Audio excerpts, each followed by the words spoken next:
যাদের বিও হিসাব জব্দ করা হয়েছে তারা কারণ জানার জন্য চিঠি দিয়েছিল নিয়ন্ত্রক সংস্থাকে, কিন্তু বিএসইসি আসলে উত্তর দেয়নি। এটা কি বিএসইসি করতে পারে? মানে কেউ যদি কারণ জানতে চায় যে তার বিও হিসাব কেন জব্দ করা হয়েছে, উত্তর না দিয়ে পারে কিনা? না, এটা আমার মনে হয় যদি কারো বিও হিসাব বন্ধ করে রাখা হয় তার এটা জানার অধিকার আছে যে কেন এটা বন্ধ করা হলো, এবং এটাতে আমার মনে হয় রেসপন্ড করা উচিত ছিল। আমি দেখেন এই বর্তমান কমিশনে আমি ব্যক্তিগত পর্যায়ে যেতে চাই না, কিন্তু সার্বিকভাবে এই কমিশনের একটা অভিজ্ঞতার অভাব আছে এবং প্রথম থেকেই তারা একটা আক্রমণাত্মক পলিসি গ্রহণ করেছে। এটা আমার মনে হয় শেয়ার বাজারের মতো একটা সেন্সিটিভ মার্কেটের জন্য ক্ষতিকর হয়েছে।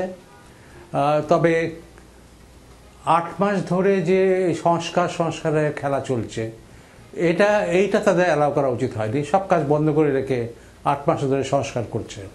যে সংস্কার প্রয়োজন, কিছু সংস্কার তো অবশ্যই প্রয়োজন আছে।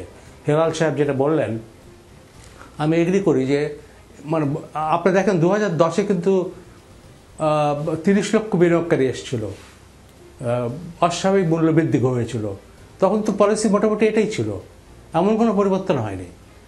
সুতরাং পলিসি যে একটা বিরাট একটা সংস্কার দরকার তা নয়, কিছু কিছু জায়গায় পরিবর্তন দরকার, এবং সেটা আমার মনে হয় স্টেক হোল্ডারদের সঙ্গে বসে কমিশন এটা 1 মাস 1.5 মাসের মধ্যে সিদ্ধান্ত নিয়ে তারা কাজে লেগে যেতে পারত।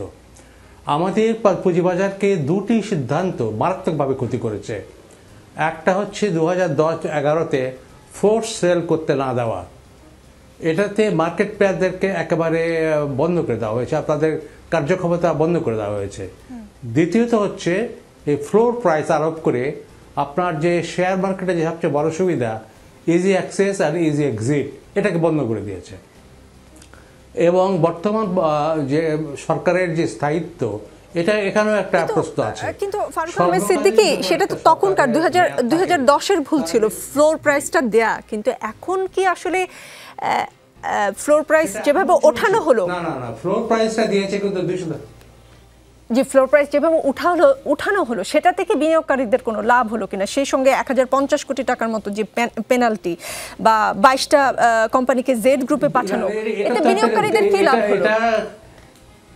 এটা কৃত্রিমভাবে বন্ধ করে রাখা হয়েছিল, এটা সম্পূর্ণ কৃত্রিমভাবে বন্ধ করে রাখা হয়েছিল।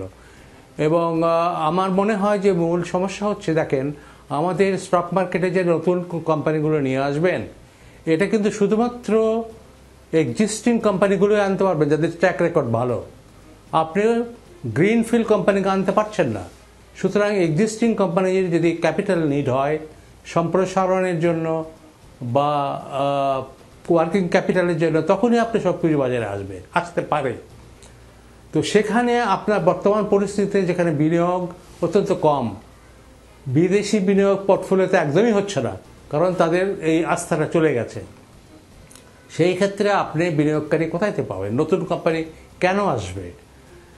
নতুন কোম্পানি তখনই আসবে যখন বাজারের আপনার যে তারল্য এটা শেষ হয়ে গেছে, বাজার থেকে ব্যাংক থেকে লং টার্ম ইনভেস্টমেন্ট ফান্ড পাওয়া যাচ্ছে না, তখন তারা বাধ্য হবে পুঁজিবাজারে আসতে।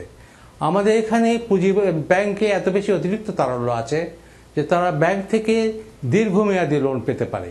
তাহলে পুঁজিবাজারের এত শর্ত এত কিছু মেনে সেই জন্য তারা পুঁজিবাজারে আসতে চায় না। এবং নতুন কোম্পানি ভালো কোম্পানি আনবো, এটা আমি দীর্ঘ 15 বছর ধরে এই কথা শুনে আসছি, কিন্তু ভালো কোম্পানি আসছে না। আমাদের কি ইনসেন্টিভ দিবেন? আমি তো কোনো বুঝি না। সবাই বলে ইনসেন্টিভ দিতে হবে, কি ইনসেন্টিভ দিব? কি ইনসেন্টিভ দিলে আসবে? ট্যাক্স পার্থক্যের কারণে একটা পুঁজিবাজারে একটা কোম্পানিও আসে নেই যে এখানে আসতে ট্যাক্স কম দিতে হবে, নট এ সিঙ্গল কোম্পানি। তো সুতরাং আপনার ইনসেন্টিভ, সবাই বলে যে ইনসেন্টিভ দিতে, সেই ইনসেন্টিভ দিতে হবে, কিন্তু ক্যাটেগরিক্যালি বলতে পারে না কি ইনসেন্টিভ দেওয়া প্রয়োজন। তো আমার মনে হয় আমরা দীর্ঘ 8 মাস অপচয় করেছি। এখন আমাদের অ্যাড্রেস করা উচিত বাজারে, যাতে এনভায়রনমেন্টটা ঠিক হয়।